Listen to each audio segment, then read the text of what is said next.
மயிலாடுதுறை தருமபுரம் ஆதீனத்தில் 50 ஆண்டுகளுக்கு பின்னர் நடைபெற்ற யானை மீது திருமுறை வீதியுலா உற்சவம். ஞானபூரீஸ்வரர் பெருவிழாவை முன்னிட்டு யானையின் மீது தேவாரம், திருவாசகம் உள்ளிட்ட திருமுறைகளை ஏற்றி நடைபெற்ற வீதியுலாவில் தருமபுரம் ஆதீனக்கர்த்தர் பங்கேற்பு. வீடுகள் தோறும் பொதுமக்கள் பூரண கும்ப மரியாதை அளித்து வழிபாடு நடத்தினர். திருக்கோயில்களில் 10 நாட்கள் நடத்தப்படும் உற்சவங்களில் 4ஆம் நாள் திருவிழாவாக திருமுறைகளை வீதி உலா எடுத்துச் செல்வது வழக்கம். மயிலாடுதுறையில் உள்ள தருமபுரம் ஆதீனத்தில் கடைசியாக 50 ஆண்டுகளுக்கு முன்னர் தருமபுரம் ஆதீனம் 25வது குருமகா சன்னிதானம் அருளாட்சி காலத்தில் 5 யானைகளின் மீதேறி திருமுறை வீதியுலா நடைபெற்ற குறிப்புகள் காணப்படுகிறது.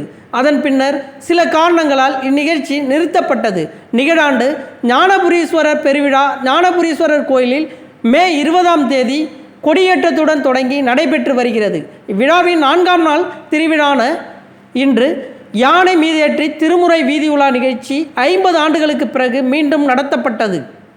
இதையொட்டி ஆதீன திருமடத்திலிருந்து தேவாரம், திருவாசகம் ஆகிய திருமுறைகளுக்கு சிறப்பு பூஜைகள் செய்யப்பட்டு கோயில் முன்பு நிறுத்தப்பட்டிருந்த யானையின் மீது திருமுறைகளை ஏற்றி தருமபுர ஆதீன தேவார பாடசாலை மாணவர்கள் திருமுறைகளை வாசித்தவாறு செல்ல ஆதீனத்தின் 4 வீதிகளின் வழியே திருவீதியுலா நடைபெற்றது.